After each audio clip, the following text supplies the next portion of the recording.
envisageait d'en finir. Mais tandis qu'il déprime sous les toits de Paris, dans les tréfonds de la prison du Temple, aujourd'hui disparue, un drame terrible vient de se jouer.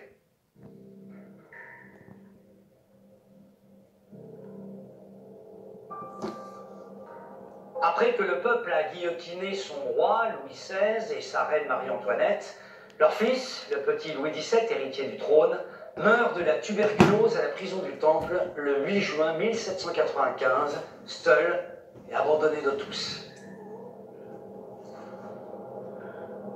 Alors ça y est, la France n'a plus de roi.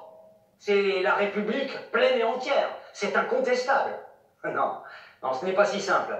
Parce que le comte de Provence, le frère cadet de Louis XVI, exilé à Vérone en Italie, lui, ne lâche pas l'affaire.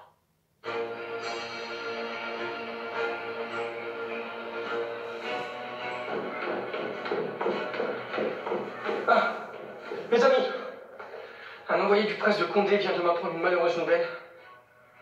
Mon neveu, le jeune roi Louis XVII, est mort à Paris. Il n'avait pas 10 ans. Frère cadet du roi Louis XVI et oncle du jeune Louis XVII, Louis Stanislas, comte de Provence, devient en cet instant le nouvel héritier du trône de France. Votre Majesté, en devenant le roi Louis XVIII, vous serez à n'en point douter le restaurateur de la France. Merci, mes amis. Mon heure est enfin venue. Louis XVIII est un homme fier et rusé que les souverains d'Europe n'aiment pas et tiennent à l'écart de la guerre qu'il mène contre les révolutionnaires français. Or maintenant, il entend bien prendre sa revanche. Il est temps de faire connaître à l'Europe mes intentions.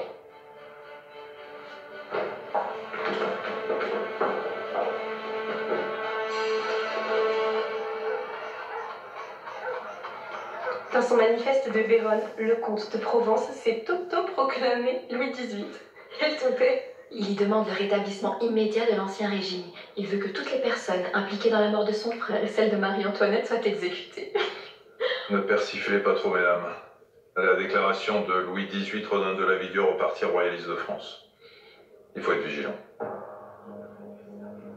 Ancien député du Var, Paul Barras a contribué à la chute de Robespierre. Il a été nommé président de la Convention thermidorienne, créée après la Terreur. Issu de la noblesse, Barras est alors l'un des puissants personnages de la Révolution française. Ah, mon général, soyez bienvenu. Qui est-ce? Quelle drôle d'allure. Bien que né dans l'aristocratie corse, il est vrai que le look de Bonaparte laisse à désirer. Pas soigné, les cheveux raides ou en bataille, le teint un peu jaune, il est loin d'être un